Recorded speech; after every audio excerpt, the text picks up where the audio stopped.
novo mundo, o despertar de uma nova consciência, de Eckhart Tolle. Parte 5. O Anel Perdido. Quando eu visitava pessoas como conselheiro e mestre espiritual, ia 2 vezes por semana à casa de uma mulher cujo corpo estava tomado pelo câncer. Era uma professora primária com pouco mais de 40 anos de idade. Segundo os médicos, ela não teria mais do que meses de vida. Vez por outra, trocávamos algumas palavras durante esses encontros. No entanto, quase sempre nos sentávamos juntos em silêncio. Durante esse tempo, ela teve seus primeiros lampejos do silêncio dentro de si, algo que, ao longo de sua atarefada vida de professora, nunca soubera que existia. Certa vez, porém, ao chegar, encontrei-a num estado de grande aflição e raiva. Perguntei o que havia acontecido. Seu anel de diamante de grande valor monetário e sentimental havia desaparecido. Ela estava certa de que fora furtado pela acompanhante que cuidava dela por algumas horas todos os dias. Disse que não entendia como alguém conseguia ser tão insensível e desumano para fazer isso com ela. Depois me perguntou se devia interrogar a mulher ou se seria melhor chamar a polícia imediatamente. Respondi que não podia lhe dizer como agir, mas pedi que descobrisse até que ponto um anel ou qualquer outra coisa era importante àquela altura da sua vida. Você não entende, ela afirmou. Esse era o anel da minha avó. Eu o usava todos os dias e só parei porque fiquei doente e minhas mãos começaram a inchar. É mais do que um simples anel para mim. Como posso não estar aborrecida? A rapidez da sua resposta, a raiva e a atitude defensiva em sua voz eram indicações de que ela ainda não se tornara presente o suficiente para olhar para dentro, desprender sua reação de um acontecimento e observar ambos. A raiva e a atitude defensiva que demonstrou eram sinais de que o ego ainda estava por seu intermédio. Eu disse: vou lhe fazer algumas perguntas, mas em vez de me dizer algo agora, veja se consegue encontrar as respostas dentro de você. Farei uma pausa depois de cada uma delas. Quando surgir uma resposta, talvez ela não venha necessariamente na forma de palavras. Estou pronta para escutar. Eu perguntei: você compreende que terá que abandonar o anel em algum momento, talvez brevemente? De quanto tempo mais você precisa antes de estar pronta para se desvencilhar desse apego? Você vai se sentir inferior quando isso acontecer? A pessoa que você é se tornou diminuída pela perda? Houve alguns momentos de silêncio depois da última indagação. Quando a mulher retomou a palavra, havia um sorriso no seu rosto e ela parecia em paz. A última pergunta me fez compreender algo importante. Primeiro, procurei uma resposta nos meus pensamentos e eles foram: sim, é claro que você foi diminuída. Depois, fiz a pergunta de novo a mim mesma: a pessoa que eu sou se tornou inferior? Dessa vez, em lugar de pensar na resposta, tentei sentir. E de repente senti o ser. Isso nunca havia acontecido comigo antes. Se posso sentir o ser tão fortemente, então o que eu sou não foi diminuído em nada. Ainda consigo sentir isso agora, algo tranquilo, mas muito vivo. Essa é a alegria do ser, expliquei. Você só pode senti-la quando se desliga da sua cabeça. O ser deve ser sentido, não pode ser pensado. O ego não o conhece porque ele se compõe apenas do pensamento. Na verdade, o anel estava na sua mente como um pensamento que você confundiu com a percepção do ser. Você pensou que o seu ser, ou uma parte dele, estava nesse objeto. Seja o que for que o ego busque e a que se apegue, isso é um substituto do ser que ele não consegue sentir. Você pode valorizar as coisas e se preocupar com elas. Porém, sempre que se prender a esses objetos, saberá que se trata do ego e nunca estará de fato atada a uma coisa, e sim a um pensamento que contém algo como eu, mim ou meu. Toda vez que você aceitar completamente uma perda, o ego é suplantado e quem você é, o ser que é consciente de si mesmo, aparece. Ela disse: agora compreendo uma frase de Jesus que antes não fazia sentido para mim. E ao que te tirar a capa, não impeças de levar a túnica também. Está certo, concordei. O que não quer dizer que você nunca deva trancar sua porta. O significado disso é que, às vezes, desprender-se das coisas é um ato que encerra muito mais poder do que defendê-las ou agarrar-se a elas. Nas suas últimas semanas de vida, à medida que seu corpo ia ficando cada vez mais fraco, essa mulher se mostrava mais radiante, como se uma luz brilhasse através dela. Desfez-se da maioria dos bens, chegando a dar alguns deles para a pessoa a quem atribuíra o furto do anel. Toda vez que ela doava algo, sua alegria aumentava. Quando sua mãe me ligou para dizer que ela se fora, também mencionou que após a morte da filha, o anel fora encontrado no armário de remédio do banheiro. Será que sua acompanhante havia devolvido o anel ou ele estivera lá o tempo todo? Ninguém jamais saberá. De uma coisa, porém, temos certeza. A vida nos proporcionará todas as experiências que forem as mais úteis à evolução da nossa consciência. Como saberemos que determinada experiência é aquela de que necessitamos? Porque ela será a experiência pela qual estaremos passando no momento.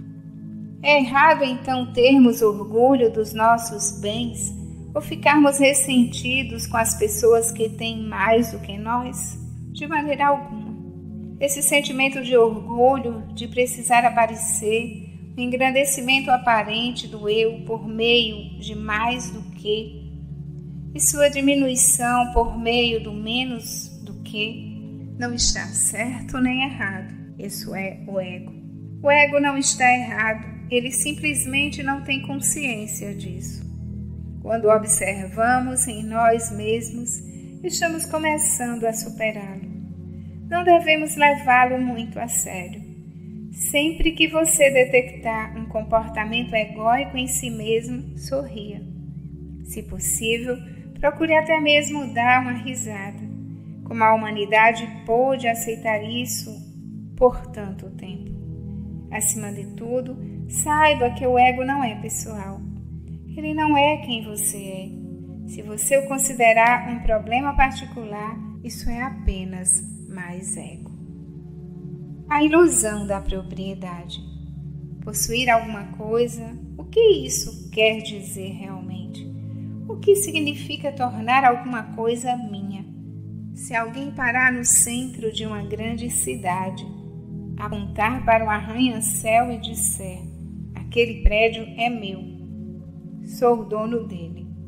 Ou essa pessoa é muito rica, ou está se iludindo, ou é uma mentirosa.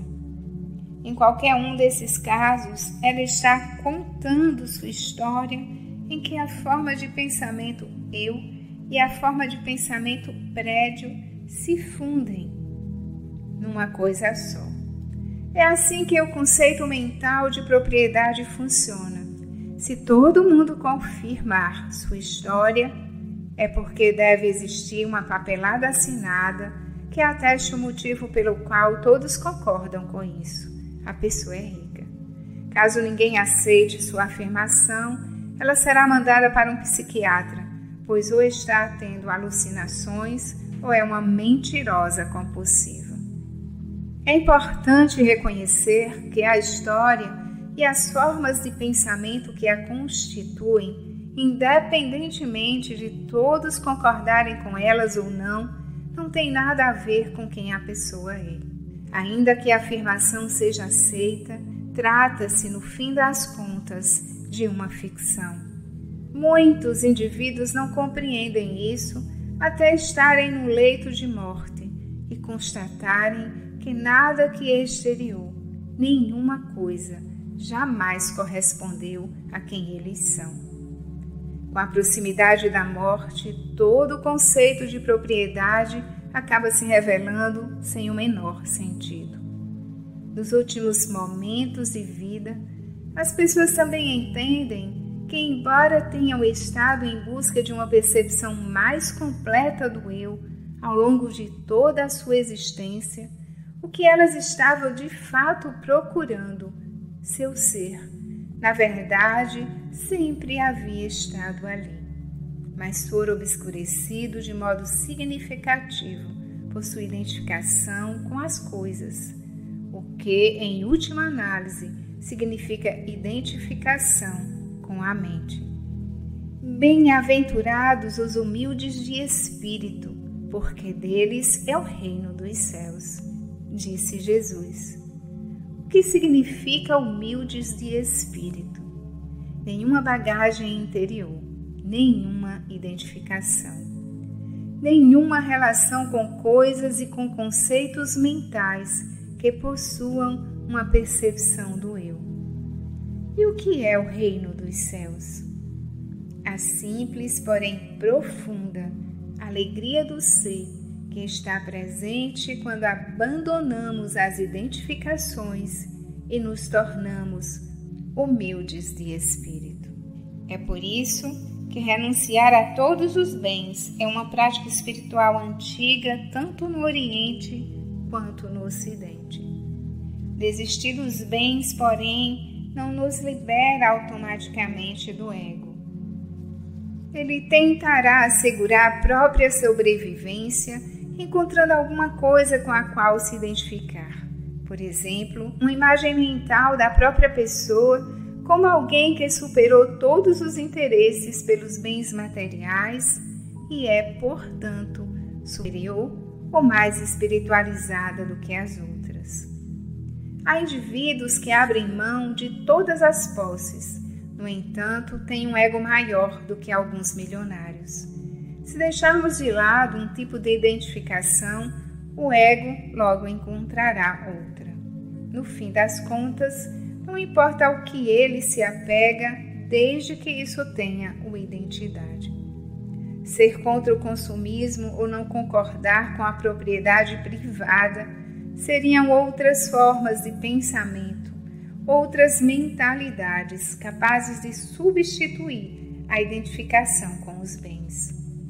Por meio delas, podemos nos considerar certos e classificar os outros como errados. Como veremos adiante, estabelecer uma divisão desse tipo é um dos principais padrões mentais egóicos, uma das maiores demonstrações de inconsciência. Em outras palavras, o conteúdo do ego pode mudar, todavia, a estrutura mental que o mantém vivo não se altera. Um dos pressupostos inconscientes é de que, ao nos identificarmos com algo por meio da ficção da propriedade, a aparente solidez e permanência desse objeto material endossará nossa percepção do eu com mais firmeza e constância. Isso se aplica sobretudo aos imóveis e ainda mais às terras, pois acreditamos que esses são os únicos bens que temos condições de possuir, que não podem ser destruídos. O absurdo de termos alguma coisa torna-se ainda mais evidente no caso da terra. Na época da colonização da América do Norte, por exemplo, os nativos consideravam a propriedade da terra um conceito incompreensível. E assim, eles a perderam quando os europeus os fizeram assinar folhas de papel, que eram igualmente incompreensíveis para a sua cultura. Os indígenas sentiam que pertenciam à terra, mas ela não lhes pertencia. O ego tende a equiparar ter com ser. Eu tenho, portanto eu sou. E quanto mais eu tenho, mais eu sou. Ele vive por meio da comparação. A maneira como os outros nos veem nos transforma em como nos vemos. Se todas as pessoas vivessem em mansões ou fossem ricas, suas casas luxuosas e sua riqueza não serviriam mais para destacar sua percepção do eu. Alguém poderia então se mudar para uma cabana simples, renunciar à fortuna e recuperar uma identidade, sendo ele mesmo e sendo considerado mais espiritualizado do que os outros. O modo como o indivíduo é visto pelos demais torna-se o espelho que lhe diz como e quem ele é. Na maioria das vezes, a percepção do ego sobre o valor pessoal está ligada ao valor que a pessoa tem aos olhos dos outros. Ela precisa que eles lhe deem uma percepção do eu. Caso viva numa cultura que, em grande medida, equipara seu valor a quanto e ao que ela possui, é bom que seja capaz de detectar essa ilusão coletiva para não ser condenada a correr atrás de coisas pelo resto da vida, na vã esperança de encontrar seu valor e satisfazer sua percepção do eu. Você quer saber como se livrar do apego às coisas? Nem tente fazer isso, é impossível. Esse vínculo desaparece por si mesmo quando paramos de tentar nos encontrar nas coisas. Nesse meio tempo, simplesmente tenha consciência de que está ligado a elas. Às vezes, você pode não saber que está vinculado a alguma coisa, quer dizer, identificado com ela, até perdê-la ou sentir a ameaça da perda. Depois disso, se você ficar aborrecido ou ansioso, é porque o apego existe. Caso esteja consciente de que está identificado com algo, a identificação não é mais total. Eu sou a consciência que está consciente de que existe vínculo. Esse é o começo da transformação da consciência. Querer a necessidade de mais. O ego se identifica com possuir, mas sua satisfação com isso é, de certa forma, superficial e passageira. Oculta internamente, ela permanece como um sentimento profundo de insatisfação, de estar incompleto, de não é o bastante, não tem o suficiente. Com que o ego de fato quer dizer, não sou o bastante ainda. Como vimos, ter, o conceito de propriedade, é uma ficção criada pelo ego para adquirir solidez e permanência e se destacar, tornar-se especial. Mesmo que não sejamos capazes de nos encontrar por meio disso, existe outro impulso mais forte, subjacente a esse que pertence à estrutura do ego, a necessidade de mais, o que podemos também chamar de desejo. O ego não dura muito tempo sem isso, portanto, querer o mantém vivo muito mais do que ter. Para ele, o apelo de querer é mais forte do que o de ter, e assim a satisfação superficial de ter é sempre substituída pelo querer mais. Essa é a necessidade psicológica de mais, isto é, de mais coisas com as quais se identificar. É como um vício, não é verdadeira.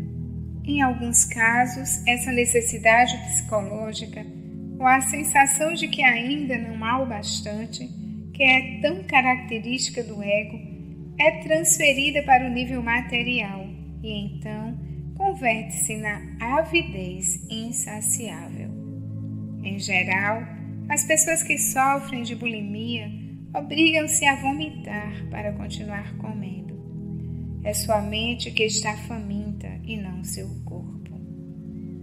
Os que sofrem desse distúrbio alimentar poderiam se curar se, em vez de se identificar com a mente, conseguissem entrar em contato com o próprio corpo e assim sentissem suas verdadeiras carências físicas, em lugar da pseudo-necessidade da mente egóica.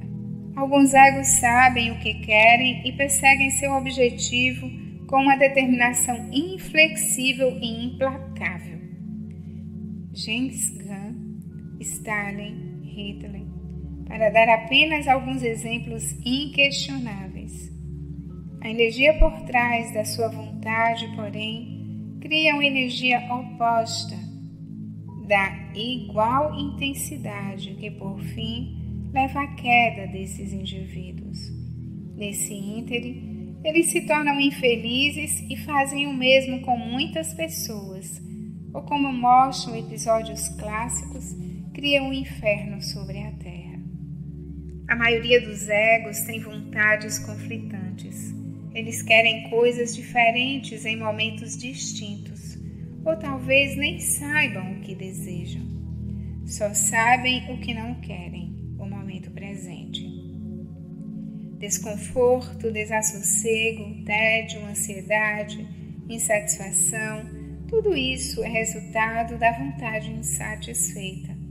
Como querer é algo estrutural, nenhum acúmulo de conteúdo consegue oferecer uma satisfação duradoura enquanto essa estrutura mental está em ação. O desejo intenso que não tem um objeto específico costuma ser encontrado no ego, ainda em desenvolvimento dos adolescentes. É por isso que alguns desses jovens vivem num estado permanente de negativismo e insatisfação. Todos os seres humanos do planeta poderiam ser facilmente atendidos em suas carências materiais em relação a alimento, água, abrigo, roupas e confortos básicos. Não fosse pelo desequilíbrio de recursos criado pela necessidade insana e voraz de querer sempre mais, a ganância do ego. Isso encontra expressão coletiva nas estruturas econômicas, como as grandes corporações, que são entidades egóicas que competem entre si por mais. Seu único e cego objetivo é o lucro. Elas perseguem essa meta do modo mais implacável possível. A natureza, os animais, as pessoas, até mesmo os funcionários, não são mais do que algarismos no seu balanço comercial, objetos inanimados a serem usados e depois descartados. As formas de pensamento mim, meu, mais do que, eu quero, eu preciso, eu devo ter e não o bastante, pertencem não ao conteúdo, mas à estrutura do ego. O conteúdo pode ser trocado. Enquanto não reconhecemos essas formas de pensamento em nós mesmos, isto é, enquanto elas permanecem inconscientes, acreditamos no que elas dizem. Assim, ficamos condenados a agir de acordo com esses pensamentos inconscientes, a buscar e não encontrar, pois quando eles entram em ação, nenhum bem, nenhum lugar, nenhuma pessoa, nenhuma condição jamais nos satisfaz. Não há conteúdo capaz de atender nossa vontade enquanto a estrutura egóica permanece atuante. Não importa o que tenhamos, nem o que venhamos a conquistar, não seremos felizes.